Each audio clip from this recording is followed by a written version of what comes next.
Oh,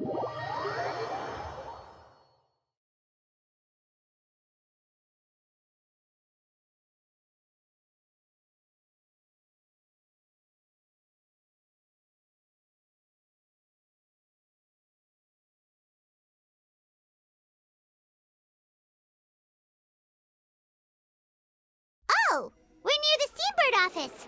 Let's go look for Charlotte and have a chat.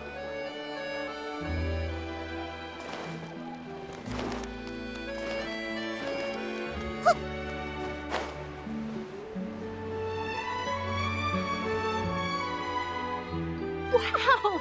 If it isn't the Traveler and Paimon! Oh, have you seen the article I wrote about you? Ha! You've got some nerve! You just used us to make some quick mora! Oh, you needn't worry about that. I heard that you were in Poisson some time back, so I sent you a letter to discuss just that. It appears you didn't receive it, though. It's all right, though. I've set aside the amount intended for you. I've even set the table with some food. Really? Oh, you're the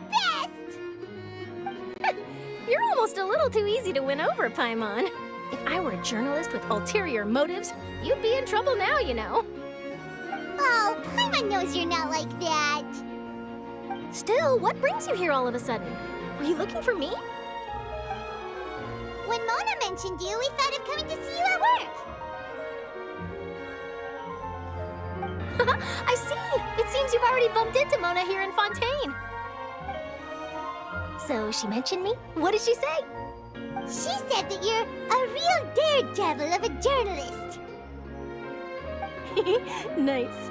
In which case, can this daredevil journalist dare to request an exclusive interview with the legendary Traveler and Paimon?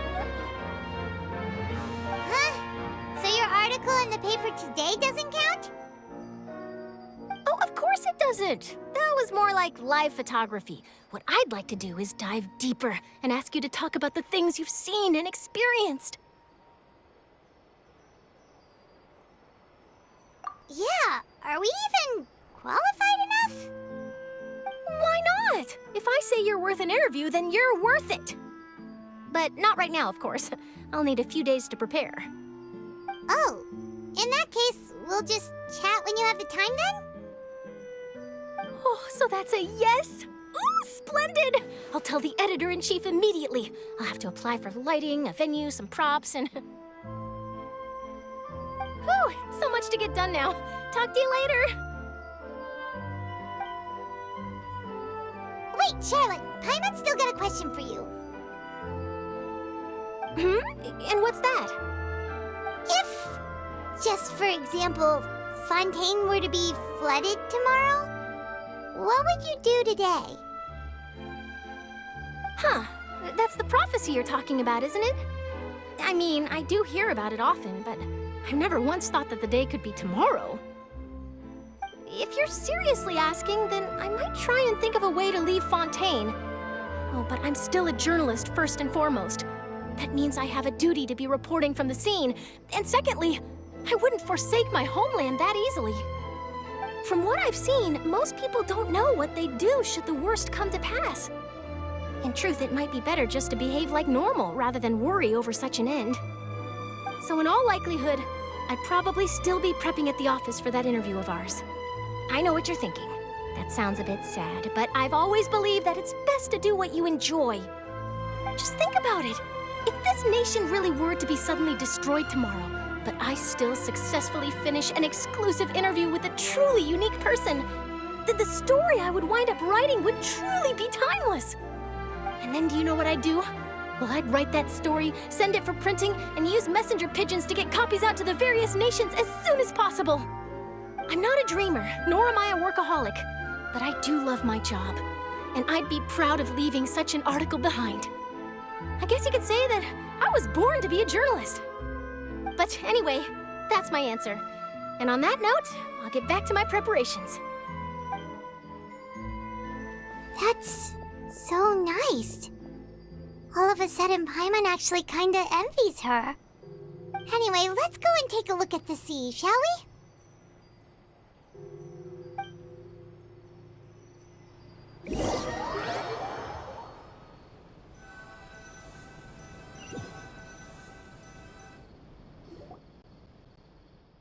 A sea breeze and scenery can be a pretty soothing combo, huh? Paimon's been thinking. If it wasn't Fontaine, but all of Tevat that would be destroyed tomorrow, where would we go and what would we do? No, Paimon should ask, if you could choose, what would you like to do?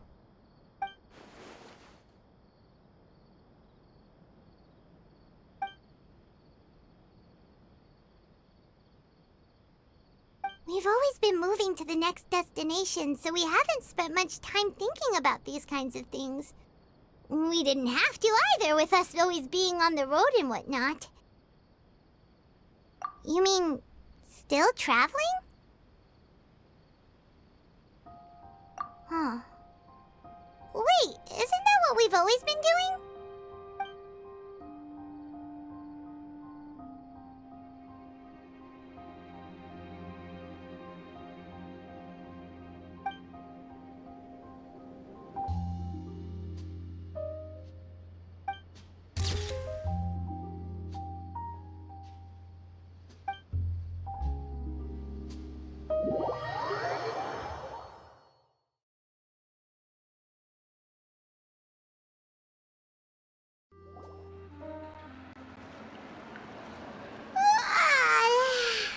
Feels like you'll grow mold if you stay here long enough.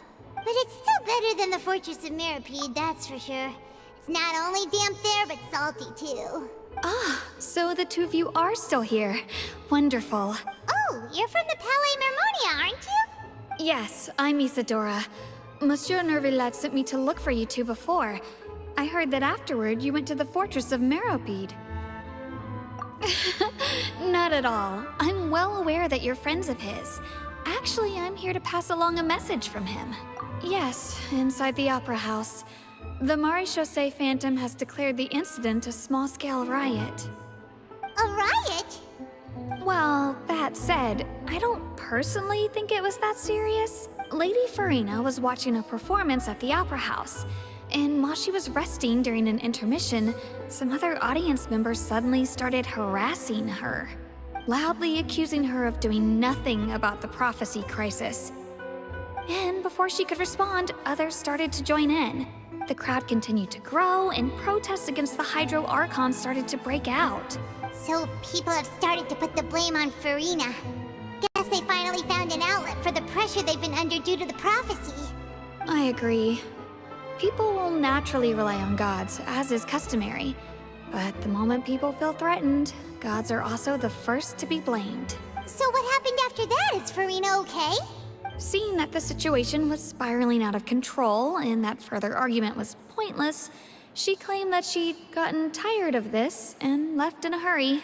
The Maréchaussée Phantom had their hands full maintaining order and did not catch where Lady Farina had gone. Only when things had stabilized did we realize that she had gone missing. So, you mean she's still missing? That's right. The Maréchaussée has dispatched many people to search for her, but we don't have any leads yet. That said, I don't think there's much to worry about. She is a god, after all. Even if she were to fall into the hands of rioters, what could ordinary people do to her? Good. Monsieur Nervillet sent me to tell you about the situation, but he didn't say anything else. Don't worry, this is more than enough to go on. Thanks for keeping us informed.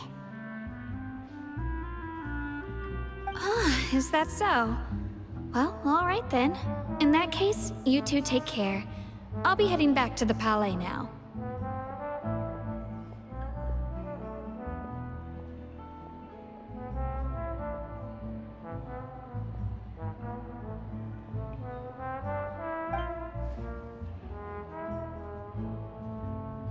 Well, sounds like we should hurry over to Poisson then.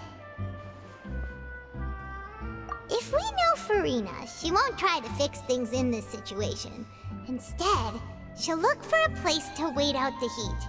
And, as we also know, she may be loud and dramatic, but she doesn't have a heart of stone.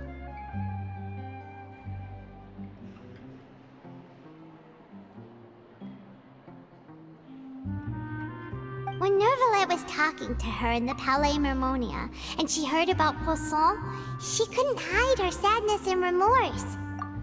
It would be hard for her to ignore being accused by the public today. Paimon thinks Furina's probably taken the opportunity to slip away to Poisson and try to relieve the sense of guilt that she's feeling. Huh. Well, what do you think? Paimon knows the answer, of course, but Paimon can do the analysis to back it up, too. Cool, huh? In that case, there's not a moment to lose. Poisson, here we come!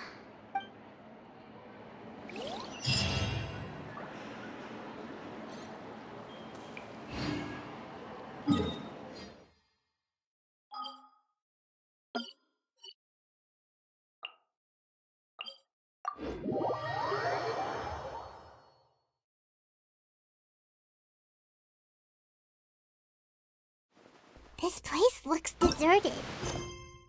Could Furina really be here? Let's try to find her as soon as possible.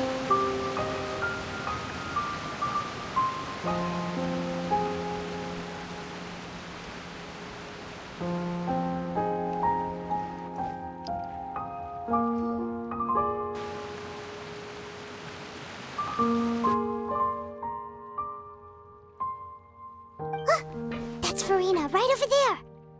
She really is here all on her own.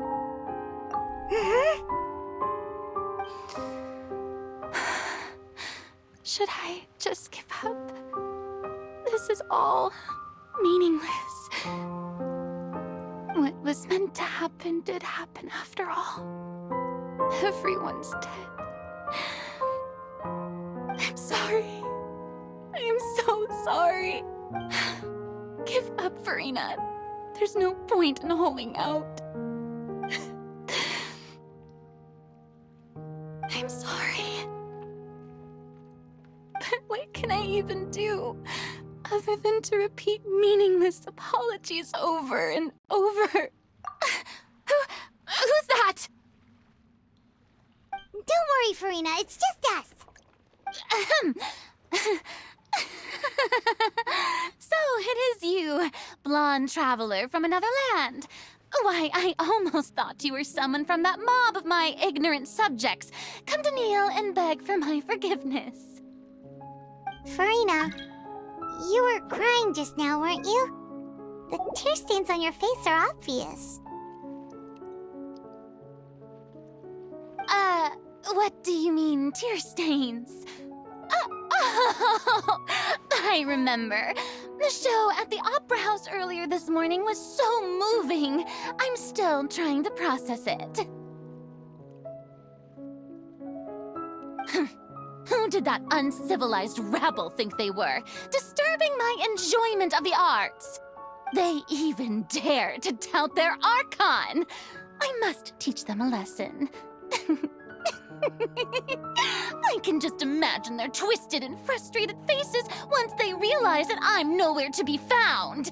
Oh, and I'm sure Nouvellette and those people from the Marche Chaussee Phantom are freaking out right next to them, too.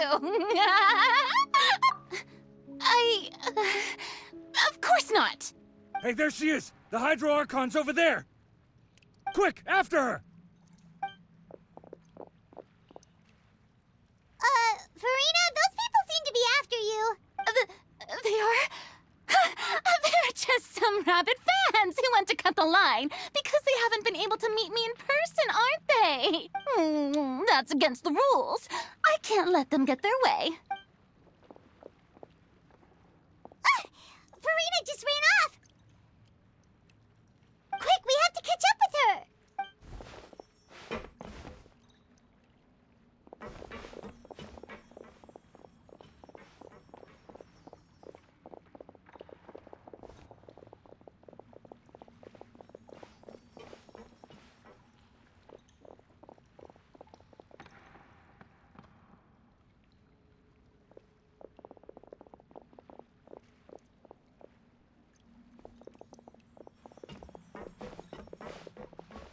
This should be the place, right?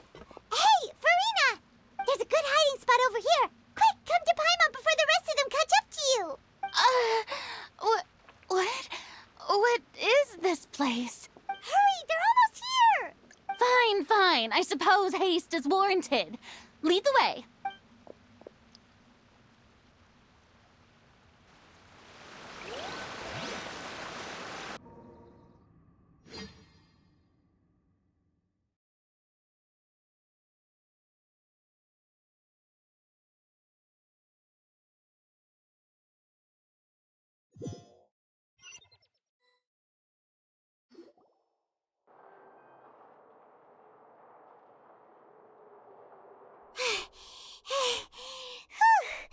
Paimon's exhausted.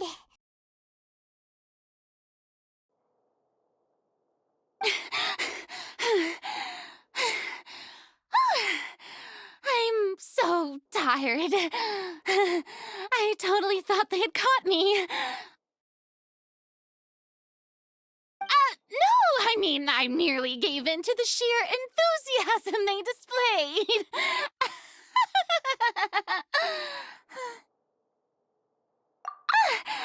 You're right. Yep, that's a good girl.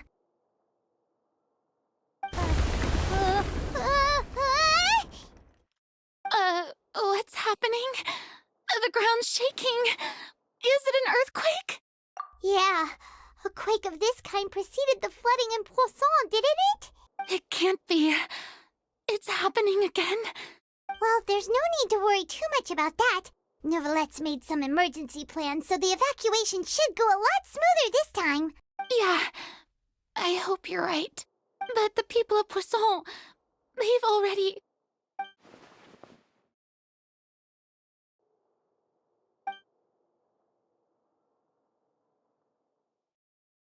It's true. I've been investigating the prophecy for hundreds of years. I once had informants all over Tevat, searching for clues and feeding information back to me. I've tried all kinds of ways, too, to hold back the sea. Anything to keep the coastline from advancing. But all my efforts proved to be futile in the end. Really, the truth has been clear to me for a very long time. We cannot make an enemy of the divine. No matter what we do, the will of the heavenly principles will have its way, and the prophecy shall be fulfilled. Give up. I do love the sound of that phrase. It would mean finally coming to terms with fate, but also for me to finally be free. Indeed, I've thought about giving up so many times. Especially after we almost lost Poisson. Fate is really unreasonable, isn't it? It has no heart and obeys no rules. The prophecy has only just started to come true, and so many people have already lost their lives. But just now, it all became clear to me. I still don't have the right to come to terms with fate on behalf of everyone else. As long as the final moment hasn't come, it's still not too late. Don't worry. I will keep hope alive for everyone until the very end. Well, that's enough for now. I got the impulse to play the stricken maiden, but honestly, considering my rank and station, that wasn't a good fit at all. Don't take any of what I just said seriously. How could I possibly let Fontaine fall to the whims of trivial prophecy? Come on! Paimon could have sworn you were actually being honest just now.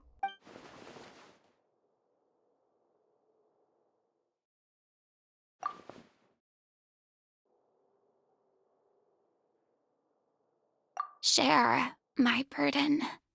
That's impossible. It was fated right from the start that this would be my duty alone. A witness. Yes, I've heard that you came to Tevat from beyond the stars, yes. In other words, you never belonged here. And if Tevat is, in its entirety, a show on a stage, then you're just a spectator, aren't you? If that's the case...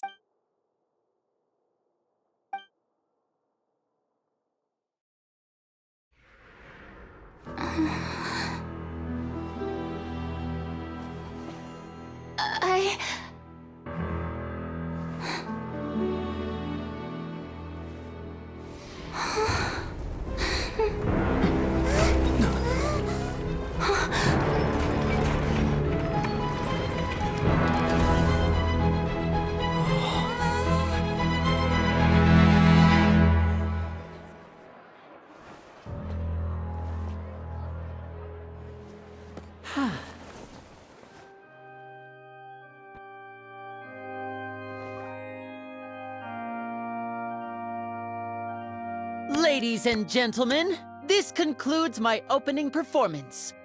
Now, without further ado, we may proceed to the trial of our god.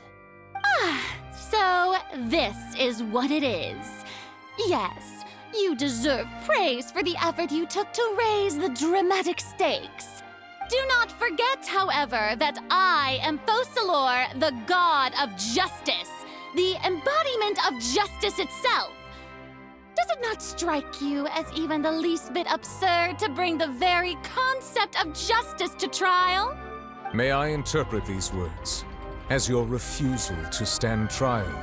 In that case, you will have the opportunity to defend your honor through a duel. You would draw your blade against a god? I see. It seems like you have made up your mind.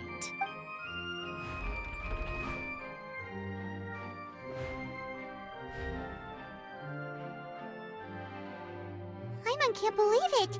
She just surrendered. What the heck is going on? Did I just see an Archon surrender to a human? Wow, how utterly humiliating. Lady Farina, what is the meaning of this? Shh! It would seem that there has been a misunderstanding. To be clear, the raising of both hands is not always an indication of surrender. Looking for excuses again, huh? I raised my hands just now to indicate my acceptance of the trial. No duel shall be necessary. I will admit that I've been running away for a long time. I'm sorry, everyone. I was unable to protect the people of Poisson. It is my duty to stand trial for my crimes. You are not the only ones to be disappointed in me. I, too, am exceedingly disappointed in myself. But now, it is time for the Hydro Archon to show you her courage and resolve. I, Farina, will use this trial to show the world the true meaning of justice! This time, I will protect you. Applaud and rejoice! One of the most outrageous and fantastical arcs known to the opera epiclese is now unfolding before your eyes. Mark my words, this shall be one of the most exhilarating and brilliant shows ever to grace the stage of Fontaine! The trial of the Hydro Archon, Focalor, will now begin! Woohoo! Now we're making history! Why does it feel like Farina just took over the whole thing? Like, come on! Didn't she just get forced to stand trial for her crimes? Also, even though she's still acting super dramatic, she is taking this seriously this time, right? All right, then. Who will be my opponent in this trial? The court asks the prosecutor to please take the stand. Is that so? Very well. Then please speak, witness of Tivat, my accuser and fated opponent.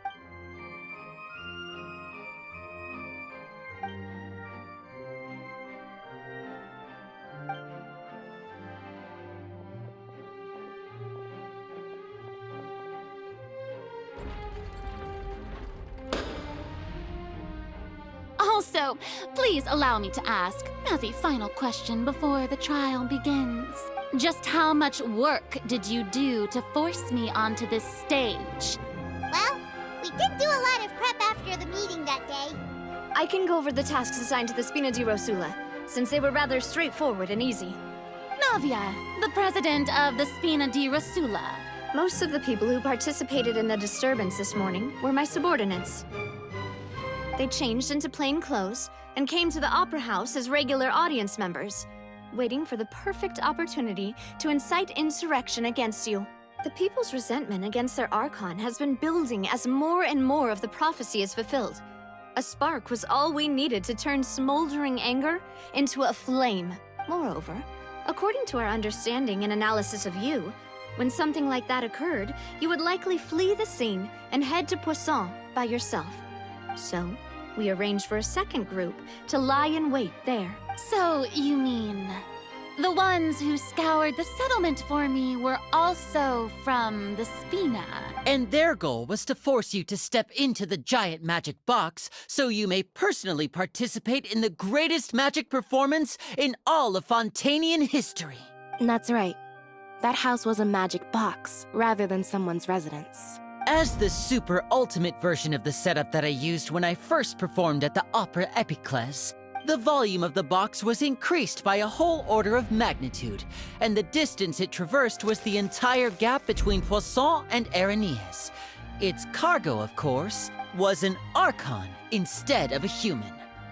My thanks, Farina. Without your help, we could never have pulled off such an extraordinary performance. You're welcome? Of course, this performance was only made possible with Father's support. The House of the Hearth spent a massive amount of labor in Mora to pull this off. We had to select a location, construct the giant magic box, dig a tunnel, and open up a path through the water. It was a lot of work for all of us. So, in other words, the earthquake that we felt within the giant magic box was just a normal tremor from the transportation of the whole house? That's right. It wasn't a sign of another disaster to come. Then, I can guess Nervilette and Cloran's part. You gathered a crowd, prepared a stage, and made sure that the champion duelist would be immediately ready for a fight. Also that as soon as I appeared on the stage, the trial may commence without a hitch. Am I right? Yes, that is correct. Well, Clorand, I must commend you for your courage. Only the most outstanding champion duelist in all of Fontaine would accept a duel with an Archon without flinching. Thank you. As for you, traveler, I suppose your role was to keep me distracted with conversation once you found me in Poisson. You'd make sure that I didn't notice anything amiss before revealing yourself as my prosecutor once we'd arrived onto the stage. Oh?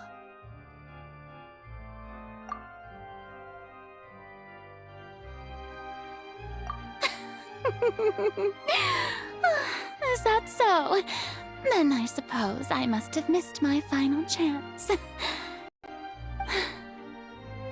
It's fine. It matters not. What's done is done. The stage is already set, so there's no reason to disappoint the audience. Let's see this trial through to the very end.